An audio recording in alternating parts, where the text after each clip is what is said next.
you have to understand what it means. I explained this morning also. Science, the real meaning of the word is it's something that's true in the past, the present, and the future. It's also true in all realms of existence, in the material world and the spiritual world. Now, what is an illusion? An illusion is something you believe, but it was never true. And the first illusion is to believe I am this body. Because at no time have you ever been this body. Because the body is always changing.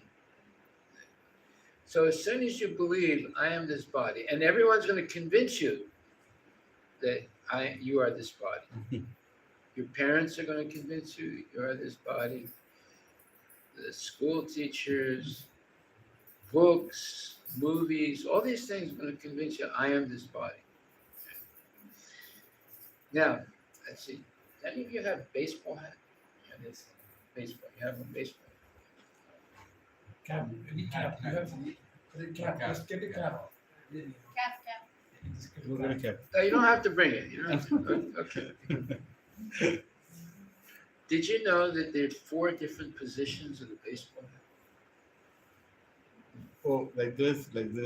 That's. Do you know there's a meaning to each one of those positions? Oh, never knew that. I thought it's a fashion thing that you put in the bag.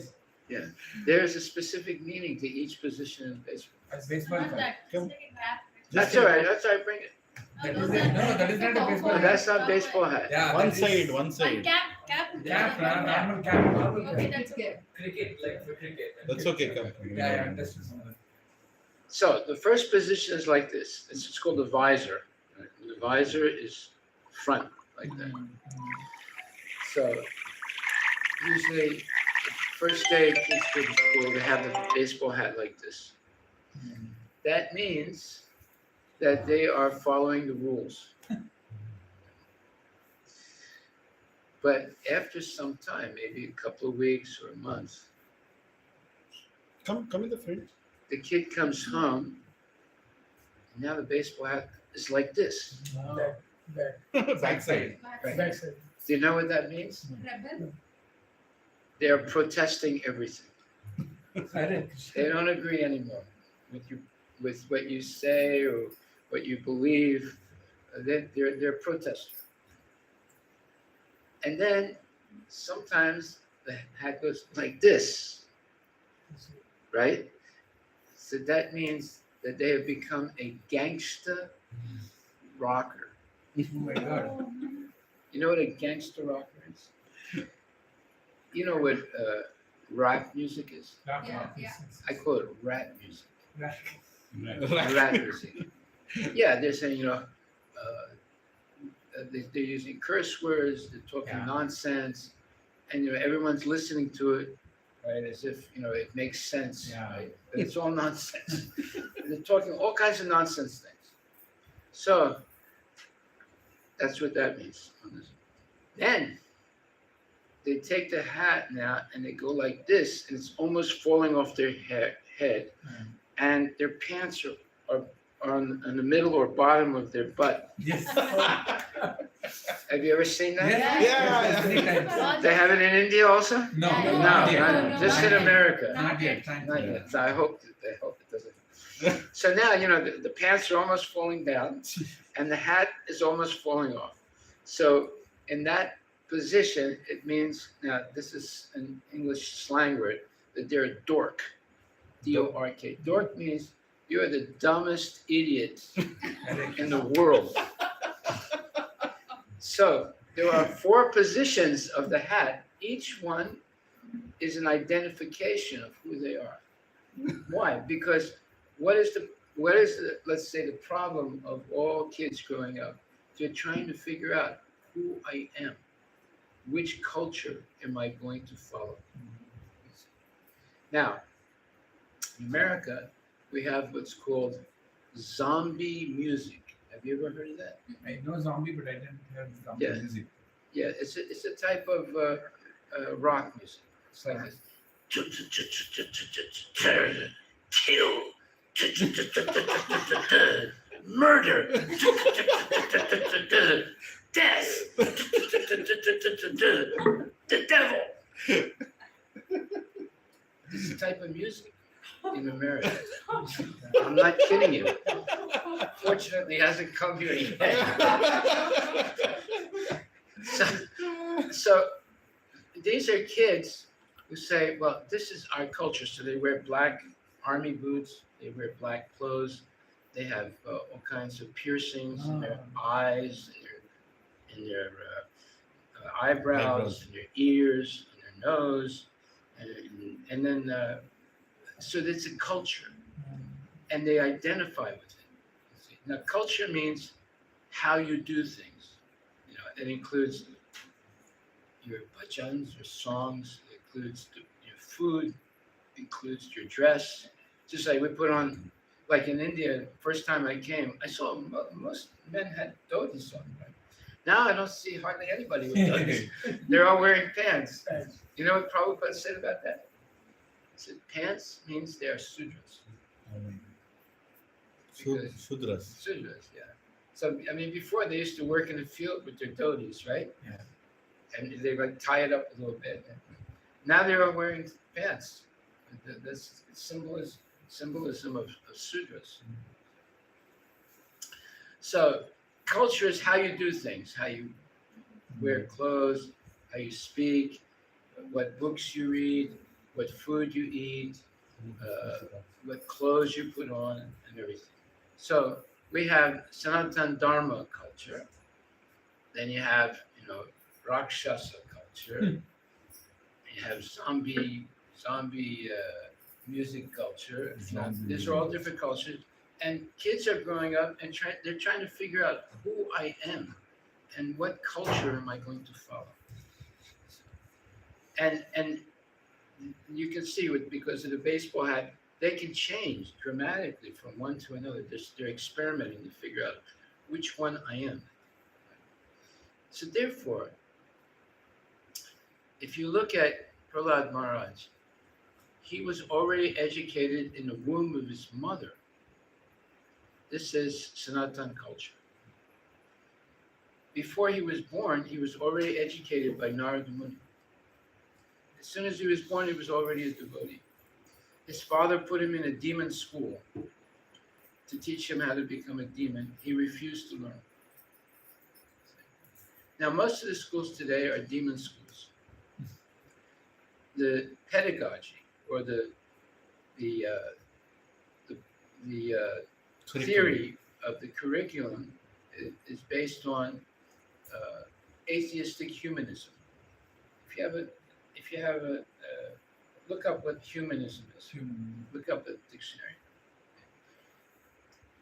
So, humanism means you don't believe in God. You're only concerned with human beings. Atheistic humanism is you definitely don't believe in God. You speak against him completely. And you only deal with science, logic, and reason, which means basically speculation. And they teach that. And they say, listen, to be a good person, you don't have to be religious. You can just be a humanist and just be concerned with human issues and don't believe in any supernatural beings or that God has some influence on the people's lives. So what does it say? Says any system or mode of thought or action in which human interest, values, and dignity predominate. Say human interests and activities predominate. They're not interested at all in God. This is the basis of the educational system in the United States and in India and around the world. They took over. They preempted the whole educational system based on atheistic humanism. Have you ever heard of that?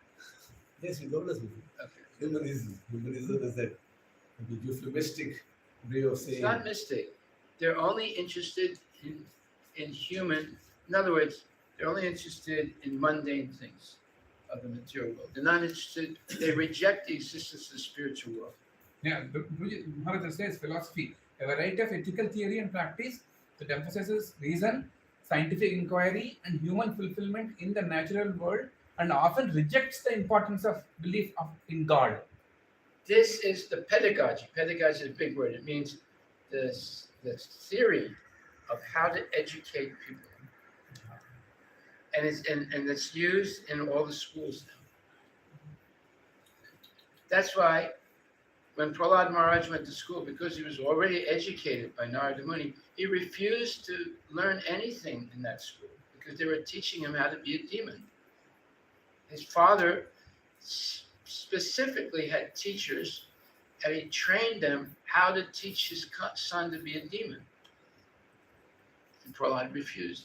And because of that, the father and mother tried to kill him. But because he was protected by Krishna, he was not killed. Then Hiranyakashipu got really frustrated. He said, I can't kill my son. He must be some kind of mystic yogi. Let me kill his God. See, that's the way they think. And then he asked Prahlad, where's your God? I said, well, everybody's heart and it's everywhere. Right? He said, well, is he in this column? So he had 1,000 columns in his palace, right? He just pointed to one column and said, is here? So I told you, he's everywhere. He breaks the column, out comes this unbelievable creature called the Shringadev and kills him. Right? And after that happened, he was roaring and upset and really angry, and everyone was afraid. Lakshmi Devi was afraid. Brahma was afraid. Oh, everybody was afraid. But Prahlad wasn't afraid. So they said, go and put this garland on him and see if that'll calm him down. So Lakshmi was afraid to touch the garland and go near it. She was just afraid. So he takes the garland, he's not afraid, puts the garland on Nrsingadev, and Nrsingadev calmed down. He said, Prahlad, ask me for any benediction, I'll give it to you. And Prahlad said, please don't tempt me by saying that. I don't really need any material benediction. He said, no, I want to give you something. He said, okay, if you want to give me something, then bless me so I will not have any material desires in my heart. And if you want to go further, bring my father back and save him. So Nrsingadev smiled. He said, well, your father's already saved because you're a pure devotee. And not only that, 21 generations of your family are saved by the fact that you've become a devotee. So many times, people die, and the children or the wife or the daughter or the husband, they come and see me and they're very sad. And they say, why did this happen? My father was such a good person. Why did God cause him to die? They're confused and they're a little bit angry. And I said, well, that's not the question you should ask. I said, the question you should ask is, what can I do to help my father right now? They said, but he's dead. I said, no, he's not dead. Only his body is dead. His soul is still existing, and his subtle body is still existing. And he might be in a bad position right now. Just like I tell him, if you were going to college far away from your mother and father's house, and someone robbed you, and you didn't have any money to eat, what would you do? They said, well, I'd call my mother or father. And what would they do? They probably would send me money right away. I said, see, now your father is not really dead. Just his body is dead. Now, is there any way you can help your father? Just like if you lost all your money, your father and mother would send you money right away.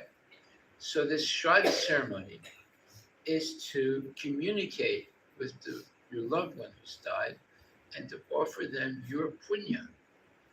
And this can at least guarantee that they get a human body in the next life, if you do this. Do they do the Shraddha ceremony nowadays? Yes. I bet not everyone does. Not ever. There are too many shortcuts. Huh? There are too many shortcuts. A lot of shortcuts and not even. What do you mean by shortcut? They believe, Maharaj, that instead of doing the ceremony at home by the Priest? sun and everything and with the priest and everything, just go donate Some money. rice, dal, tamarind, Vegetables. jaggery. What is it called? it's called Swayambakam. Swayambaka. They say just give it off. Give it They'll, to- they'll cook it Give it to a themselves. And Brahmin and then he cooks. But He actually, cooks. offering of tarpan should be there. Offering Water of has the- to be offered. Are you saying every Hindu does it? Almost. And few of them started, in my case, my grandmom, she's like a doctor. She studied in London and she stated in the will, when I die, don't perform all these ceremonies. She's a real doctor. People are saying don't waste money, don't just do a simple thing and don't need a Oh, but she wants to have a simple thing Means or not nothing. like original way requires lot of days and lot of pandits and lot of money and then too many ceremonies are there. Simple ceremony, just one day you do that ceremony. Okay, she's not denying the She's not, but few of them are saying no need to do. I'm okay with it. well, there are people that don't do it at all because Yes. they don't believe in God. Yeah. And they are Hindus. So the point is, the Shad ceremony is to communicate the family members with the deceased and to offer them their punya. And this is essential because what if the person died not thinking of Krishna? They died thinking of their 401k or some lover they had when they were 20 years old. Okay. See, so it's very dangerous, and they're going to not get a human body. So by performing the Shad ceremony, at least they get a chance to have another human body, and another chance at becoming liberated from the cycle of birth and death. So you see that these traditional things are based on science. What is a science? When someone dies, only their gross material body dies. The subtle body doesn't die. And the soul, of course, is eternal. But as long as they're not purely Krishna conscious, that subtle body has all the unfinished desires and all the karma that they perform. And based on that, they're going to get another body. Oftentimes, most people don't remember God at the moment of death. And that means they're definitely going to get an animal body in the next life. So the Shad ceremony is a necessary thing to do. Now, one man, he was criticizing Krishna consciousness. He said, look, you guys, you cook some food, you put it on a plate, you offer it to your God. When they open the curtain, the food is still there. How can you say God ate the food? You ever hear this before? Yes. So if you look in the, do I have my Bhagavad Gita? No. Okay, look at 9th chapter, 26th verse. It's explained how Krishna eats the prasadam. 9th chapter, 26th verse. Patram pushpam phalam tvayam.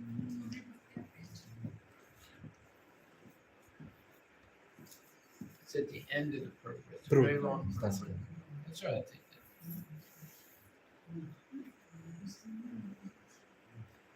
So it says, oh, The okay. bigger one. 926. 926. 926. It says lacking senses. No, in the 7th chapter, Krishna has explained that he impregnates the living entities into the material nature. This is done by his looking upon material nature. And so in this instance, Krishna's hearing the devotee's words of love in offering foodstuffs is wholly identical with his eating and actually tasting. This point should be emphasized because of his absolute position. His hearing is wholly identical with his eating and tasting. Only the devotee who accepts Krishna as he describes himself without interpretation can understand that the Supreme Absolute Truth can eat and enjoy it. So, this is a question of faith. And we say that faith always precedes actions or always precedes whatever we want to achieve. So the question now is how to develop faith. Now, you naturally have faith when you buy an airline ticket. Because if you don't have faith, you're not gonna get on that airplane, right? But it's much harder to understand how you can develop faith that God exists. So the only way that happens is based on the principle: tell me who your friends are, I will tell you who you are. So if you're associating regularly with people that don't have faith, you will never develop faith in God. In other words, they don't have faith in God. They have faith in 401ks, they have faith in illicit activities, but they don't have faith in God. So you will become like those people. So it depends not only on the people you know, because of the social media and internet, all these things. You might not be having a physical relationship with people, but you still have a relationship with people through the internet.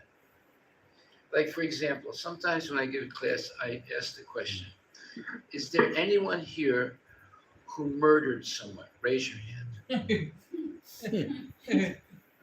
Usually nobody raises their hand. Then I ask, is there anyone here who saw someone murdered in real life? Most people don't raise their hand. Then I say, but when you open the television or you go to the movie, in about 10, 15 minutes, you'll see about 5 murders. Right? Somebody stabs someone in the heart, you go, ugh, and they die. Someone else chokes someone like this until they die, and this is called entertainment, right? This entertainment. You're watching the television and people getting murdered. This is called entertainment. But you actually have to understand what is the purpose of that entertainment. It's to condition your mind to think that it's not a big thing to kill someone. That's what happens to kids. Just like one time there was a Disney movie, and it was about the Road Runner. The Road Runner is this rabbit that runs real fast everywhere, right? So there was a boy and a girl, brother and sister, watching the Roadrunner Disney movie, and someone was hiding behind a tree, and the Roadrunner was running real fast like this. And as soon as they came up to the tree, he hit him on the head with a hammer, and the Roadrunner fell down. It was a boing, and it was all unconscious, And everybody laughed. The boy and the girl laughed. So then the boy, looking at his sister, and he had a toy hammer. So he got the hammer and banged her on the head, and she got a little hurt. She started crying. Now the question is, why did he do that? Because he saw the Roadrunner get hit on the head, and they laughed. So he thought, let me hit my sister on the head, and we'll all have a big laugh. See, this is subtle conditioning. Teaching kids to do bad things and thinking it's all right. And that's why nowadays in America, almost every week, a kid takes a gun to school and kills other kids, or it takes a knife and kills other kids, because they've been conditioned by watching these Disney movies and watching the Bollywood movies and the Hollywood movies, in order to get people to pay a lot of money to see a movie. Like, how much does it cost to see movies now? Yeah? 500 rupees. Almost 1,000? almost 500 rupees. 500 rupees. So that's some money, right? Yeah, a lot of money. It's a lot of money, right? The only way they can get people now to see those movies is to make the movies much more violent and much more sexual. And that's what's happening. You see? Because you can see movies for free now, right? But they're older movies. They were less violent and less sexual before. But in order to get them to pay that 500 rupees, it's got to be really, really violent. Recently, I'm just trying to say what you're saying is so true because recently there was a new movie that was released called Pathan. It's a very talk of the country right now. Pathan, the name of the Pathan, and the hero is Those are very old. Muslims, right? Yeah, Pathans. Pathans Muslims, and the hero is a very old hero trying to look young. Shah Rukh Khan is name, More than and 50. more than 50-year-old, and the movie Maharaj 50, actually, he's 57 now. 57 or something, and the movie is showing the kind of sexuality which was never shown, and the movie is showing the kind of violence that was never shown, and it has the highest gross collections that any movie has ever made In record time. in record time.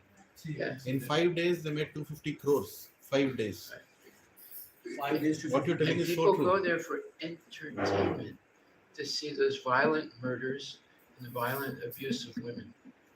Listen, this shows you how Hare Krishna. Hare Krishna.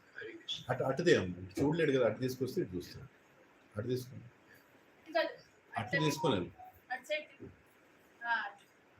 This shows you how రూమ్లో perverted. తీసుకుని రూమ్లో తీసుకుని ఇక్కడ ఇట్లా సుమా ఇక్కడ మొహం ఇటు side చూస్తాడు డాడీ చూడండి ఆమె ఆగో Hare Krishna. డాడీ ఇక్కడ చూడండి ఇక్కడ చూడండి హరివిలాస్ మహారాజ్ వచ్చింది అక్కడ ముందు చూడండి Hare Bol. Hare Bol. Trying to say Hare Krishna. That's okay. Hari Hari Haribol అన్నారు Hare Bol. Pranam. Sorry This shows you how perverted people have become. Yeah. Where it's called entertainment. They're going to see the violent movie, and it's Patan. In other words, it's glorifying what the Muslims have done to Maharaj. It's glorifying it, you know. And a lot of the people who go to that movie are Hindus. They shouldn't go to that movie. It's showing what's happened to their country. అక్కడ పెట్టండి మహారాజ్ మాట్లాడుతుంటాడు You want to disturbance translate for your phone? No, that's fine. He understands English. So, this is the poor state of humanity today. Yes. And not only in India, it's all over the world, the same thing. So, to understand this, when you put the food, ordinary food, on the altar, and then you say the prayers to Prabhupada, pranam prayers, and so forth, and basically you're saying, please Krishna, accept this offering, and if if my words are sincere, then you offer it back as your prasad. So prasadam is a supernatural product. It's no longer ordinary thing. So one time, this Muslim imam in Seattle, we organized a interfaith conference in the temple, but we did it on the bottom floor because we didn't want them to feel uncomfortable coming up and seeing the deities. But the Muslim imam came early, and he specifically asked me, "Can I come up and see your temple?" I said, "Yeah, sure." So we went upstairs, and he was looking very carefully at the altar, and he said, "So you're worshiping cow? Because you have a cow here, right? We have cows also. yes yes I said, "Well, we don't exactly worship them." He said, "But it's on the altar." I said, "Let me ask you a question." I said, "When you go into the bathroom to pass stool, do you take the Quran with you to read it?" He said, "Allah, what are you saying?" "No, we don't do that." "Why not?" "Because Quran is sacred."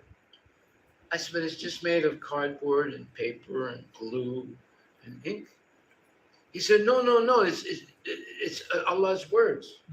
I said, "Now you understand deity. Deity is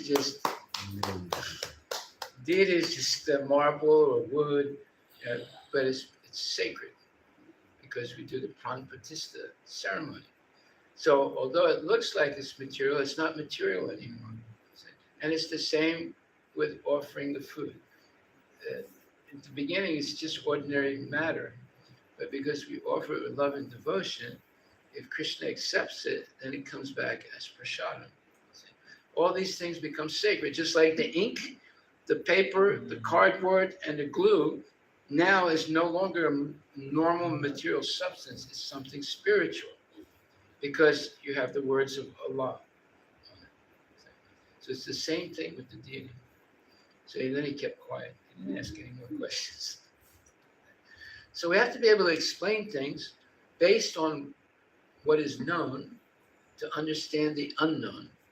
Yeah. So they are putting a book made of ordinary materials on, and they're basically worshiping it, right? Because it's sacred, and they treat it like that, right? So that's what we do with the deities, although they're made out of material things, because the form of the deity is made according to the description in the Vedic Shastra, and the pran pratishta ceremony is performed. And then the proof that they're actually deities is they're being served 6 times a day with arti, offering of food, they're being bathed, they're putting on clothes, we're taking the clothes off, give them a night clothes also. Like for example, in Seattle, we have a statue of Gandhi at the Bellevue Library outside. Once a year, they do some kind of very minimal puja on his, I think his anniversary. It's coming up. Yeah, Gandhi Jayanti. And the Jain. Right. The rest of the year, they don't do anything, and the birds come and pass stool on it, and people ignore it. Right. That is an idol, but the deity is different. We're serving the deity almost 24 hours a day. Yeah. But what's amazing is that Hindus refer to the deities as idols now. Yeah, they do. They say, what's the name of your idols? I said, they're not idols. Okay, but what are they? I said, they are deities. They're murtis. They're not idols. Idol, you go see Gandhi's statue. That's an idol. These are deities. We accept them as non-different than Krishna, but because we have such a cataract in our eye and in our brain, when we don't see Krishna because of all the material desires we have. So Krishna appears in this special form so that you can see him and he can accept your service. So these things have to be explained. Otherwise, people say, look, the food is still there. After it's offered, it comes back, it's still there. So how do you say God ate it? Well,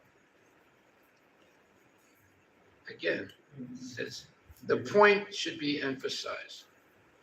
It says, and so in this instance, Krishna's hearing the devotee's words of love in offering foodstuffs is wholly identical with his eating and actually tasting. This point should be emphasized because of Krishna's absolute position. His hearing is wholly identical with his eating and tasting. So the key word in this 2 sentences that I read is absolute position. What does that mean exactly? That means that if you chant Coca-Cola, Coca-Cola, Coca-Cola, Coca-Cola, Coca-Cola, Coca-Cola, you'll never taste Coca-Cola. But if you chant Hare Krishna, Krishna Krishna, Hare Hare, Hare Ram, Ram Ram, Hare you will Hare. feel the presence of Krishna. And the more purely you chant, you'll actually see Krishna. You'll have darshan, you'll be able to see the deities and say, "This now I'm seeing Krishna." Right? And you'll actually believe that the deity is not different than Krishna because it's being properly worshipped and they perform the pran pratishta ceremony. And then you have a relationship with Radha and Krishna. And what's a relationship?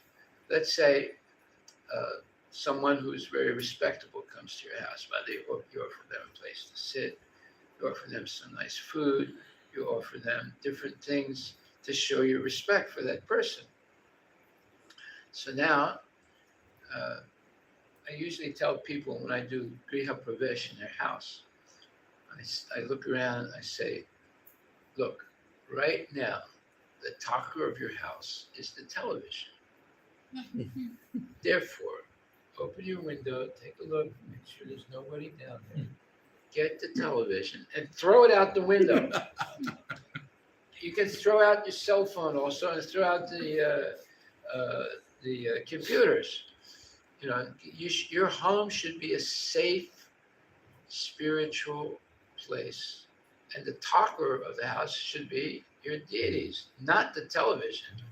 So one day I was doing this puja, Griha Pravesh in the person's house, and I said exactly the same thing. As soon as I said, throw the television out, the owner of the house came in with a big box. He just bought a 96-inch television from Costco. And everybody they started laughing hysterically. He's the owner of the house, right? He had gone to Costco to bring in the television to this new house. Right at that time. Right, exactly when I said it. It was the funniest thing in the world. And he got shocked while everyone was laughing at him. Yeah. Oh my goodness. You can't plan these 96 things. inch one. You can't plan these things. You know. So I mean, this is the problem. You know, at one point when I used to go to people's houses, they would always be, you know, welcoming, and we'd sit down and kirtan and talk, a little class and discussion. But at one point, when I started going to people's houses, any time of the day, their television was on. Yeah. And they were watching the television. And when I came in, someone said, "Oh, Hari Vilas is here." They kept watching the television. Said, "Oh, Hari Bo, Prabhu."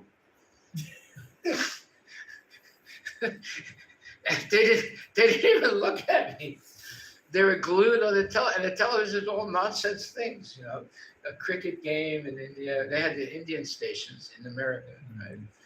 And they were sitting there all day, and the television on all day. And is it like that today? Yeah. Some homes. Yes. Yes. Now there's not one television. every Has, room. everybody has his own television in the form of mobiles. Oh yeah. Okay. It's like 10 people watching 10 things. And it goes with them everywhere, Maharaj. They can watch it everywhere. Like, Everywhere. they had to come home to watch television. Yeah. Now they don't have. So you see how the culture has changed. The more technology, the more people forget Krishna. Because technology is based on binary technology. 1 0 1 0 1 0 1 0 1 0 1 0.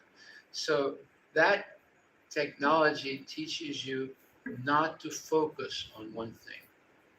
You get habituated to going from one thing to another thing to another thing to another thing to another thing.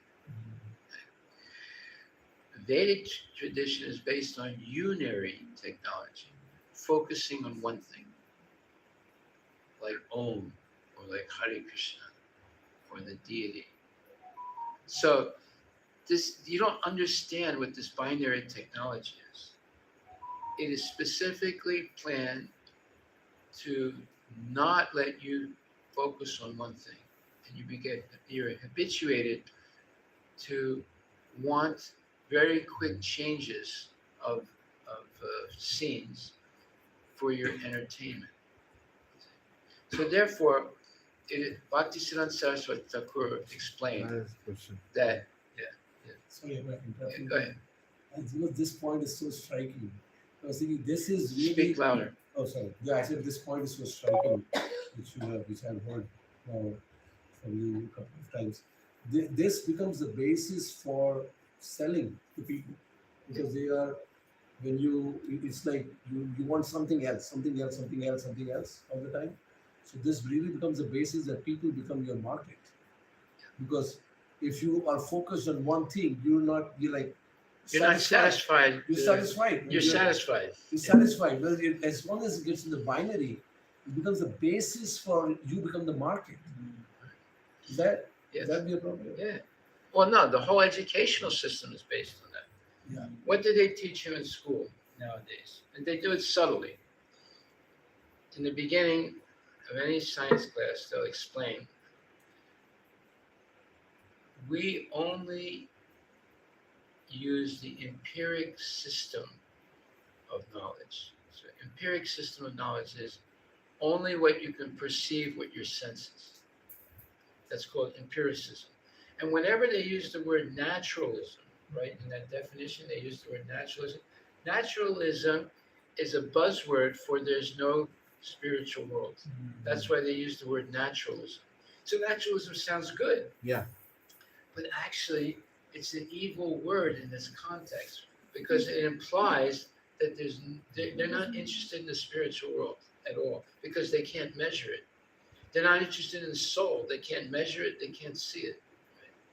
Now, if we were sitting here 150 years ago, not in this building, but we'd be, on our little self-sufficient farm, and I said to you, there are electromagnetic waves coming here, carrying imageries and voices, you would say, what kind of charas are you smoking? It must be really good.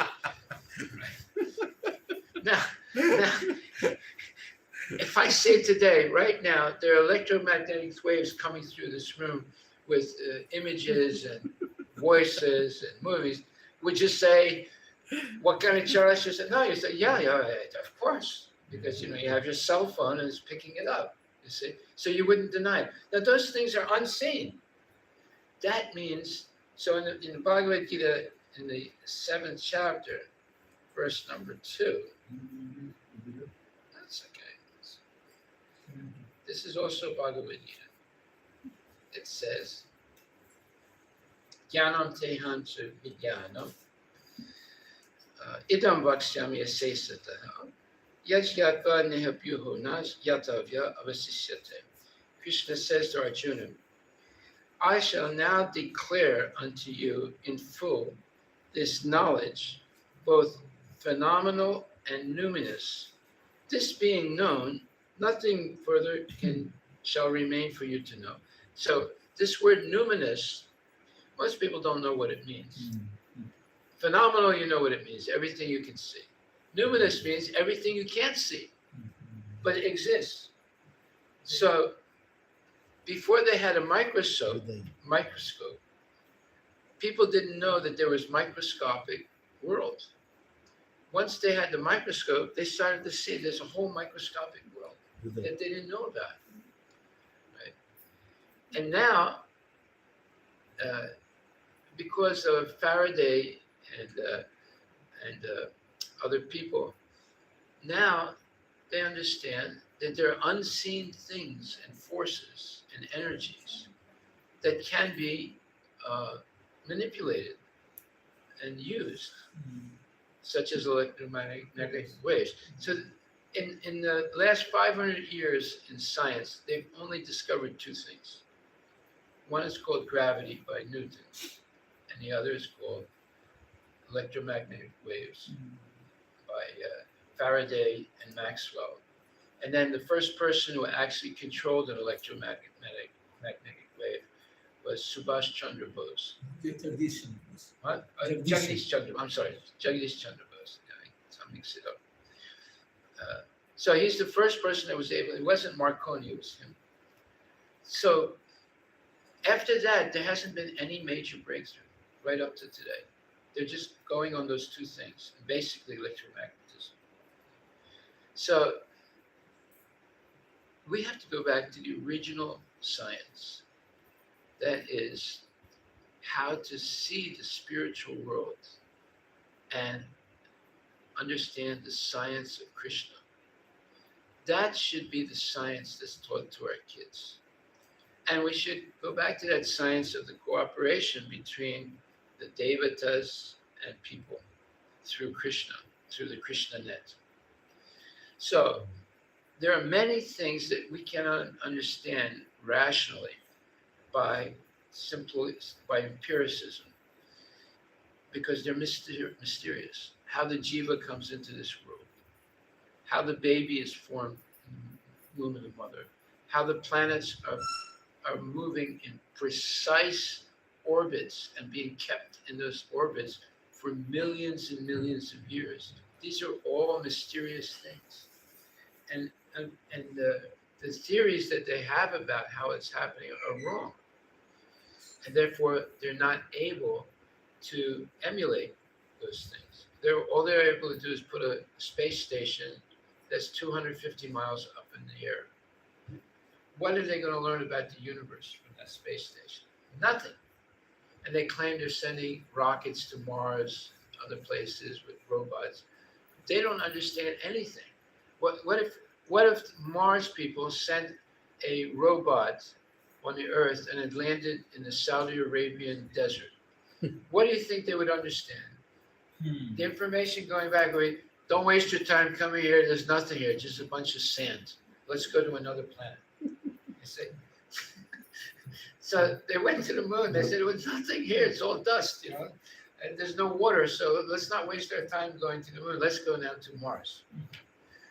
The whole thing is cheating, and people are just going along with it. Just like this movie, what's the name of the movie? Pathan. This is complete nonsense. Why would you go to see the movie and see your people being massacred?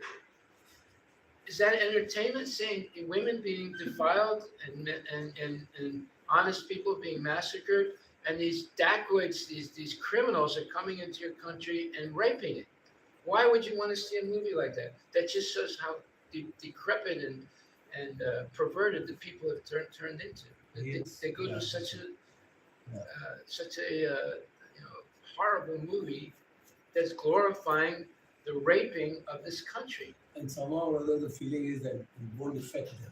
People think it won't affect It won't them. affect them. It conditions them. Yes. Yeah, that's what I'm saying. But people think like, yeah, okay, I'm like the master watching this thing.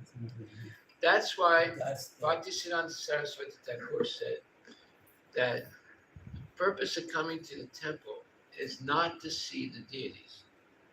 What? Everybody goes to the temple to have darshan, right? But see, why do people go to movies? It's to see it and enjoy it. yes. It's not, I am the seer. I am the seer. Seer means I am the sense gratifier. Yeah. When you're the seer, it's for your sense gratification. Yes. So Bhaktisiddhanta Saraswati Thakur said, you don't go to the temple to see the deity. You go to the temple to be seen by the deity. You see? And the deity is going to look at you and say, look, what are you doing? Right? What have you been doing? Right? And if it's been nonsense, right, then it's going to be understood by the deity, because you're coming there and saying, Danam, Janam Dehi, Rupam Dehi, Dehi, Dehi, Dehi, Dehi, give me, give me, give me. Our mantra is Hare Krishna, Hare Krishna. Their mantra is give me, give me, give me, give me, give me, give me, give me, give me, give me. You see? And the idea that they come for darshan is so they can have sense gratification. It's not because they love the deity. Of course, some people will argue against that, but actually it's the truth. The seer is the Purusha. The seen is the Prakriti. So these are all different points, right? That faith precedes knowledge. That you don't really come for darshan, you come to be seen. Krishna is doing the darshan. He's checking you out if you're actually following Krishna consciousness or not. And that means that he's the enjoyer and we're the enjoyed. But if we go the other way, that we're coming to enjoy, then actually you're not going to make any real spiritual progress. Okay, I'll stop right there. Are there any questions? And it's impossible to understand how the prasadam is being eaten by Krishna. Because just as it's impossible to understand how the jiva comes into the sperm of the husband, it's a mysterious thing. But there is a process. Krishna's senses, where it says, Angani yasya sakalandriya vrittimanti pasyanti vanti karanti chiram jaganti ananda chinmaya sadujvala vigrahasya govindamadi purusham tamaham bhajami. All of Krishna's senses are transcendental, and every one of his senses and every one of his bodily limbs can perform the same actions as the other senses or limbs. So he can see with his leg, he can eat with his eyes, he can hear with his tongue. this is unimaginable for people. They don't understand that such a thing could be possible because they're so wrapped up in the material conception of life. But obviously, it's true because so many mysterious things are happening all around us all the time, and we don't understand really how it is. Now, you look up the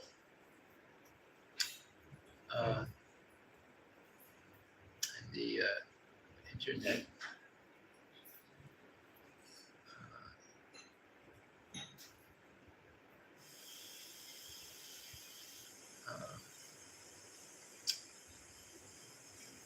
Let me think a second.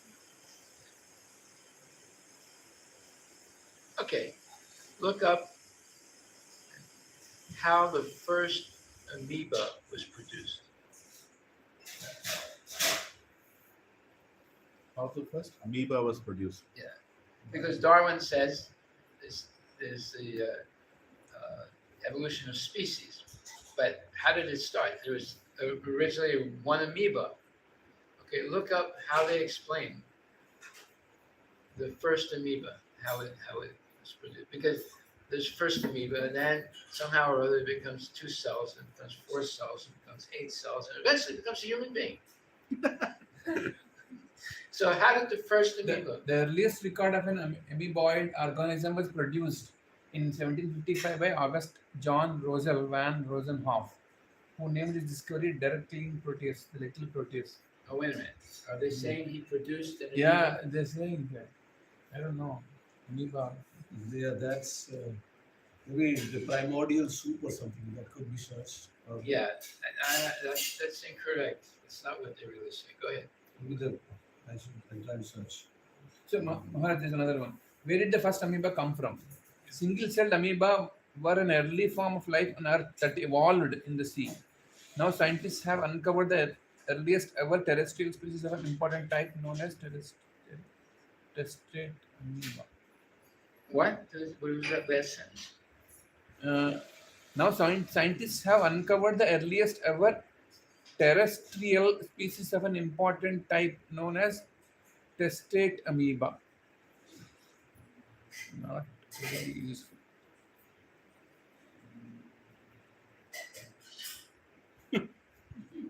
Microbes. The earliest life forms we know were microscopic organisms, microbes that left signals of their presence in rocks about 3.7 billion years old. Sorry. They have certain point. I just searched for the primordial. What is the primordial soup theory? The first idea to capture scientists' attention was the primordial soup. The notion that when Earth was young, the oceans were filled with simple chemicals important for life. These would eventually, that means these chemicals would eventually self-assemble into simple living cells. Yes. Okay. I mean, Now, if they say that, Yeah. why can't they do an experiment Yeah, to prove it? that's- Because that's what science is. Yes, You have an idea, Yeah. a theory or a hunch, and you perform experiments to prove that your idea is true. Have they ever done that experiment? Prabhupada, listen to what Prabhupada says. He says, they claim it happened in the past, but they can't do it, and they claim that it'll happen in the future, but they can't do it in the present. This is what their theory is. They claim it happened. They can't do it in the present, but they claim it might happen in the future again.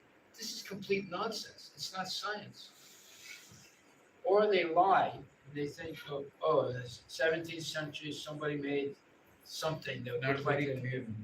Huh? It's not very clear. No, it can't be clear because it's not true. You see what Prabhupada said? They claim it happened in the past. It's not happening in the present, but it might happen again in the future. That means it's nonsense. Okay, I'll stop right there.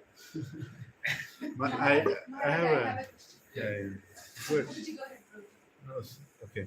So, I mean, I keep having discussions with youngsters. Not that they're wrong, but as you said, the way they're trained in their colleges, they like questioning. No, it's question everything. Yeah, question everything. Question everything. You can question God. Yeah, You can question Hare Krishna, anything. Go ahead. anything. Yeah, That's what they're taught, by the way. that's what they taught. Even I was taught like that, but it took some time in my life to understand there's something That's beyond. Sanshaya Atma, that's what I thought. So- Doubt everything. basically. Yeah, but this is Aristotle. Yeah. It comes from Aristotle. Way long time ago. Yeah. So Maharaj, the books, the science presents evolution in such a nice way. Nice is a very bad word for that, but the way it shows you is, everything with a pattern. Like you said, you can't prove the past. You can't prove the past in the present, but it shows here is a monkey, here is it evolved, here it became a human. Now, if you don't have faith in Krishna's words that humans existed always, monkeys existed always, we are all different species, and you only buy into that thing of evolution because it's nicely presented in books. Unfortunately, it's nicely presented in so-called books. How do you answer this?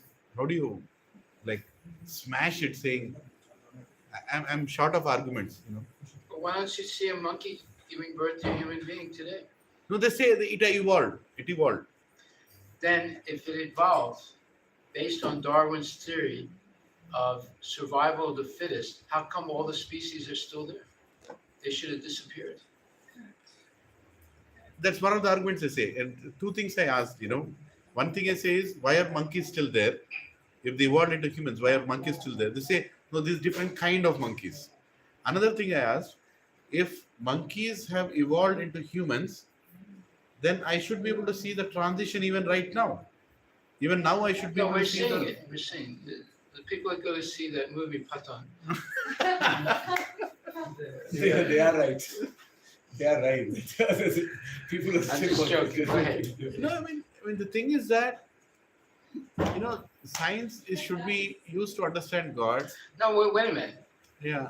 Darwin's theory is the origin of species, and it's based on survival of the fittest. Correct. So, why are the monkeys still here? Because they would be wiped out by the superior, race. Understand? And why is it that you see in ancient times human fossils, monkey fossils, frog fossils, All together. rabbit fossils, all together? At a certain point, you shouldn't see human beings. At another point, you shouldn't see monkeys. But Darwin said, you'll be able to prove my theory by the fossil evidence. I didn't live long enough to get the fossil evidence. They never made the fossil evidence. And I went to Harvard University, Maharaj, in Boston. I was there sometime. I went there. To make things even more difficult for students to understand, there are these glass cases in which plaster of Paris, they created a face of a monkey, skull of a monkey, and a little evolved skull of another monkey, another evolved skull, and then a human skull. And they have named with weird names, the scientific names. And all of that. And the students, because they're children, they're like, oh, this is Fa, this is Fu, this is human. Yeah. And they get attracted to those words. And then, oh, this is how we evolved. How do you, what can you Well, say? we have changing bodies exhibit. Yeah. Right? It's not monkey becomes human being. It's human being goes through all these different stages of bodies and eventually dies. So the point is this, that they can make all their, so-called theories, but after all this science and archaeology and everything, still people are getting old, sick, and dying. So they haven't really progressed at all. The most important thing is birth, old age, disease, and death. No matter what science they've advanced in, it hasn't solved these problems. That means their science is junk. It's not actually valid. Science, why did the Christians say that Jesus died and he resurrected? You see, That's science. How you can resurrect from the dead, right? They say it happened once. It's not happening today. They're promising that in the future it may happen again. Okay? Everyone will be resurrected from their graves in the second coming of Jesus. Again, it happened in the past, it's going to happen in the future, but we can't make it happen right now, which means it's not science, it's nonsense. Right? The same thing, after all the science, all the technology they have, still people are getting old, sick, and dying. So they have not really advanced. All their theories, all their pictures of monkeys turning into human beings, it's a bunch of nonsense. They are saying that those type of things are science. That they're not science. Real science is how to be liberated from the cycle of birth and death. That's the real science. And they have not done it. They're just talking about it. When they will say, well, how would you prove that you have done it? No. That's the Darwin's theory is disproved by a scientist, and he wrote a book on that, and there was a lot of But evidence. those things don't come into the curriculum. Yeah, the And- intelligent design. and- That's called selective. Yeah. Exactly. And when you go into Google and you search refute Darwin theory, Then only- you will not find a link until the 100th link. They don't want you to see the truth. Yeah, but that's like the I think- Soviet Union. They were holding back information. And that's what they're only giving you selective evidence. Anything that seems to support their theory, they talk about. And anything that debunks the theory, they ignore it. It's not science, it is communism. They're dumbing you down. So you believe something that they don't have the evidence for. So they avoid the counter evidence and they just talk about things or make up things to make their theory seem to be truthful. But see, this is the main thing. It hasn't really solved the problem of humanity. The problem is birth, death, old age, and disease. So all the scientific advancement they've made, actually, the best advancement they've made is killing people faster, not saving people from dying. So now they have weapons that kill people faster. We can see that in Ukraine right now. And they're getting higher and higher lethal weapons. Yes.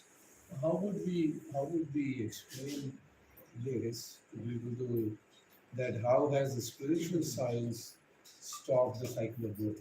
You're saying it, but they obviously they don't have any faith to believe. So how would you explain? The spiritual science is not to stop it. The spiritual science is to be liberated from it. Yeah, liberated from it. Yeah. You're out. You're liberated from it. You're not bound by it. Well, we have examples. Hey, look at Narada Muni. Look at Vyasadeva. Somewhere the faith has to start because if they say, well, No, the okay, stories look, and stuff like that. You don't know what's happening in Alaska right now. Yeah. But if you look on the news, they'll say, well, there was an earthquake in Alaska. Do you believe it? People believing, trusting their souls. Exactly right. So they've taught people, see, over time, the Catholic Church said the sun is going around the moon, the planet, Earth. And then Copernicus and then Galileo proved that it's not true. Catholic Church says that animals don't have a soul, therefore you can kill them and eat them. It's not true. Right. Because the Catholic Church or the Christian Church was so predominant at a certain period. By the way, I forgot to say this last night. Christianity is disappearing in America. Fewer and fewer people are believing in it. See? And that's why they're trying to convert other people outside of the United States.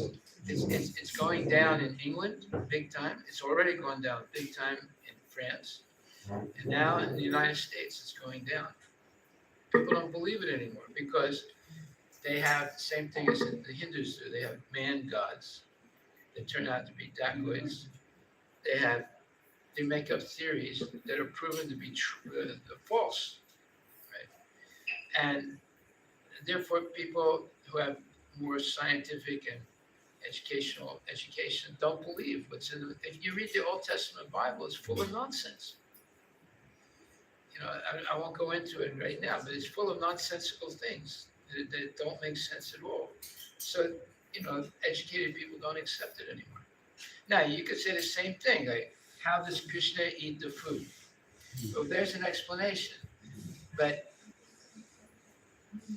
they might say, well, I don't believe that. I only believe what I can see with my eyes. But that's the problem. Even the scientists, they accept that there are things that are unseen that are real. Yeah, which Right. give so many examples of Gravity, things are unseen. Gravity was unseen. Electromagnetic waves were unseen. I law of think that attraction. there are things beyond our perception. Yeah, but they're not denying that they exist anymore. They know that there's a lot of things they don't know about. Like, for example, we only see only 6% of the universe. The rest of the universe, they call dark matter. They don't know what it is. But to go to see that, you would have to go 40 billion light years. It's a light year. Light travels 186,000 miles per hour. 40 billion light years. You would have to multiply the seconds to minutes to hours, right? To figure out what that distance is, and it comes out to 40 billion light years, right? So it's unimaginable, the space, and that's only 6% of the visible universe. The rest they don't see. They don't know what it is. We know what it is, but they don't know what it is. It's described in the Vedas. So we see how little the scientists actually know, and we see the gigantic expansion of this universe. How could you go to a distant star if it takes 1 billion light years to get there? You see, who's going to live that long? Nobody's going to live. They're never going to be able to explore. And what's shocking is, I did a whole seminar on this. When you analyze the body, you run into the same numbers as in outer space. You know how many filaments of DNA you have in the body? It runs into the trillions.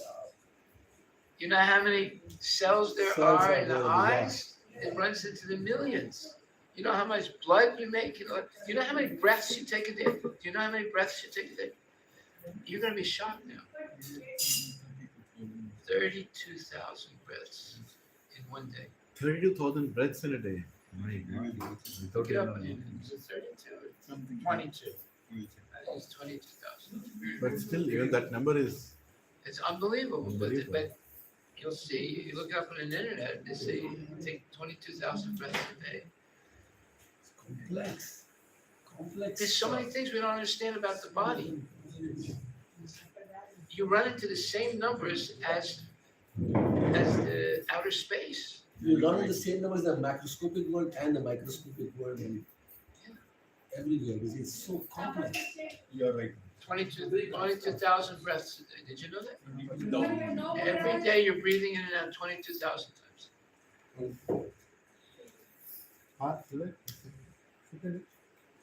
sit here. It's like, there's a lot to learn, Prabhu. I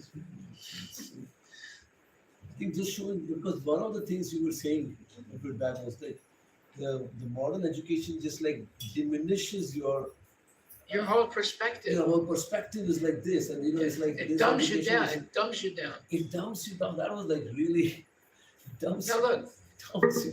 Rama is a jiva. Surya is a jiva, like us. Varuna is a jiva. Exactly. So, what's Indra is a jiva. But they've attained this very high position. They're still not liberated from the material world. They're still subject to death because they still have the desire to dominate. But if they do their job well, yeah, they have a very good they'll chance. go back to Godhead. And if they don't do their job well, they go back down. So they're jivas like us. Just see what you could achieve We don't understand what we can achieve in life. We're dumbed down by modern education. All these theories, all these fossils they claim they have, it's all a bunch of junk. It's not true. And the proof that it's not true is after all the science they've done, and they've done a lot of science, and all the buildings they're building, look at all these buildings they're building, right? And all the bridges and all the rockets and all that, they still haven't solved the problem of birth, death, old age, and disease. That means that they haven't really advanced. Bhagavad Gita is a treatise of how you can liberate yourself from this birth, death, old age, and disease. It's already been written. It's already been explained step by step. But if you look at Nectar of Devotion, that's a scientific book. It explains every step that you can take for self-realization and understand your relationship with Krishna. It identifies every step. That means it's scientific. You can verify its reality by your own experience. As you advance in spiritual life, you'll see every step has already been explained in the Nectar of Devotion, and you can see yourself making those steps. So it's a scientific book. It's not a theory. We don't realize what the Goswamis have done. Everything they've done is actually scientific. That's the main thing. Yeah. Describe the signs of love. Scientific means it's true in the past, the present, the future, and in all frames of reference, in the material world and the spiritual. It's not only in the material world, it's true, not true in the spiritual. It's true everywhere. That is real. That's a real fact. That's what I'm hearing in lecture. That nobody else before described the science of even love. They described the science of love. Yeah. Love is truly. But they don't know what the science of love is. They know what the science of lust is. But Yeah. Now, I'll tell you something interesting. One time I was thinking, how do I know if Prabhupada is actually bona fide? Mm. Because there were so many other, in the 1960s, there were so many gurus already coming from India, and so many had come before. And I was trying to think, is there a difference between all these other gurus and Prabhupada? And I thought about it, for a long time. And then it struck me, I said, yeah, all these other gurus, they named their movement after themselves. Yes. Like, you have Paramahansa Ramakrishna. You have Paramahansa, what was his name? Vivekananda. Swami Vivekananda, Chinmaya. Chinmaya. Yeah. Every one of them, they're all naming their movement after themselves. Prabhupada didn't do that. It's Hare Krishna movement. People didn't know who Prabhupada was, right? It was the Hare Krishna movement. That convinced me. I said, that's the difference. He's actually glorifying Krishna, not trying to get glorified himself. And that shows the difference. The others, they were in it for the, what they could get. Like for example, Yogi Bhajan. You have Nityananda. You have Asuram Baba. Asuram. You have Dera Baba. Jalebi Baba. That's the newest one. Jalebi Baba. Have you heard of Jalebi Baba? See, I know more than you do about the nonsense. Look him up right now, Jalebi Baba. Have you ever heard of Jalebi Baba? You enlightened me with that. Dera Sacha. Okay. Such an idiot. Oh, that. He was in Haryana, Maharaj. Ram Rahim. Ram Rahim. Some nonsense. Ram Rahim sounds like a Muslim. Yeah, Ram And he Rahim. was is the word. everything. Ram also, he was Ram inside. Rahim, Insan. Oh, he's all of those things. He's all of those things, and every week he used to release a movie of himself. A Bollywood movie. And he used to prove to his disciples that he's everything. So what happened? He's in jail now. He said, Then Jalebi Baba is also sentenced to 14 years in jail. why? Raping 3 female. No, he raped 100. 120, more than 120. He's considered God at one time, right? And this is ruining Hinduism. The whole I've written a whole book about this. All the faults of Hinduism, Even fatal faults. the Puttaparthi Sai Baba, Yeah. he was proved for being whatever sexual abuse he did. Why for so him? many. How about Kripala? Kripala. Oh yeah, He was a rapist. I don't know if you know that or not. Yeah. He was a rapist. one lady in US. Sorry, Maharaj, one lady in US told me that one of the ways to experience God there is, I heard this from her direct. He has to sleep naked in a room, and in the darkness, his disciples can go and touch his body and experience God. Not only that, they sleep with him. In other words, he has sex with him. I mean, the next thing is that only, right? I mean, Yeah, obviously. what else can you explain? That one that is Yeah. Prem Mandir. Yeah. I mean, there is no end to this. So now, I was always saying, is there a difference between Prabhupada and all these other gurus? Because there's so many of them, right? They are all publicized themselves. When you say, I mean, even Kripala, I mean, he talks about praying, but it's his movement, it's his name that people know.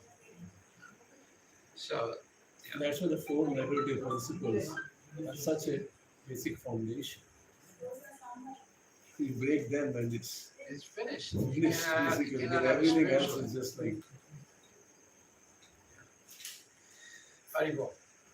Okay. Sorry, Maharaj, for the noise and everything that's going on. You're sharing such nice information. No, please forgive us, Maharaj, for any. Forgive me for coming and No. defiling your house. Mataji, Maharaj, Haribol, Haribol, Hare Krishna. Thank you. You gonna go? Okay. So, you going back to the village? Please, always chant Hare Krishna.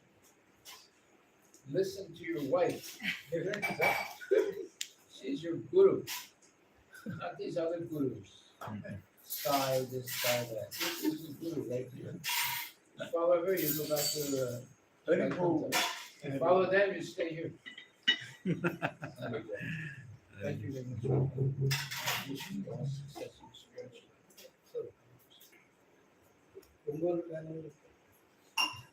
Not this time. This time, set. I'm going to Coimbatore and Tiruchendur. Continue to Chennai and back to India. So that's all right. So it's now, chant like you promised 8 rounds. Yes. Right? Promise. It doesn't matter if it's sick, not sick. 8 rounds.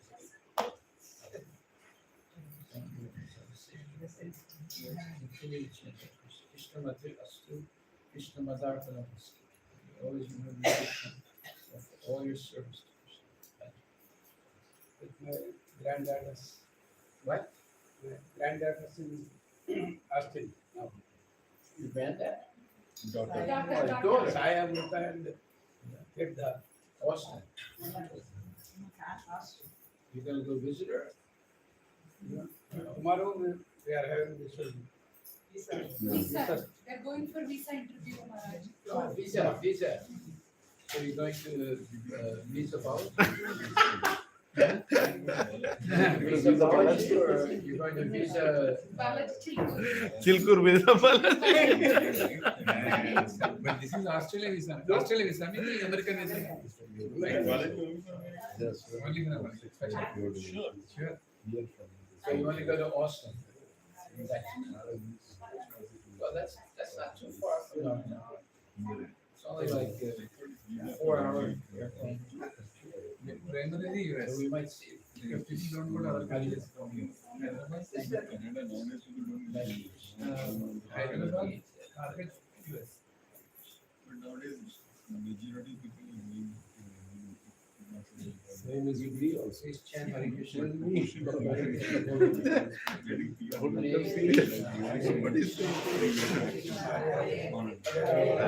Hare Ram, Ram, Ram. Hare Krishna. Bhagwan ki Jai. Jai. Bhagwan ki Jai. Jai. All Thank you. You're too late as a champion, you're not champion. Chanting. Okay.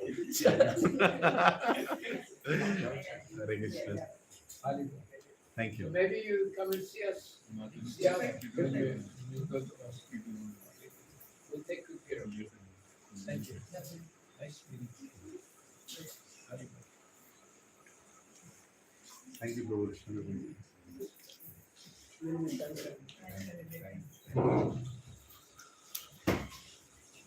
Thank you, Maharaj.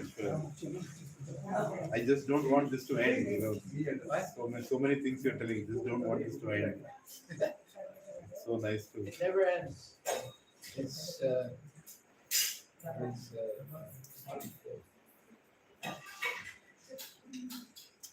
Ananta.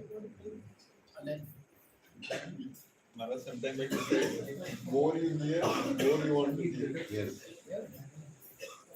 And Exactly. I mean, we can. I The mean, more you learn about Krishna, the more you want to learn about Krishna. Because it's active. There's nothing bad. It's all good. please forgive us, Maharaj, for all the disturbance. You are speaking. The most important thing is to sit and listen. There's so much to hear. Nityam Bhag with the Seva. Nityam Bhag with the Seva. It's unending. Unending Amrit. This is because Prabhupada All that we learn from sacrificed so much to be able to present understanding. Bhagavad Gita and Srimad Bhagavatam. Now we take complete shelter of Prabhupada's books. Every day we should hear, discuss, learn, and teach others. Thank you. John, okay, ready to go? Maharaj, shall I bring your milk and fruits? Okay. So I stay here? Yeah. I'll Right come now, over.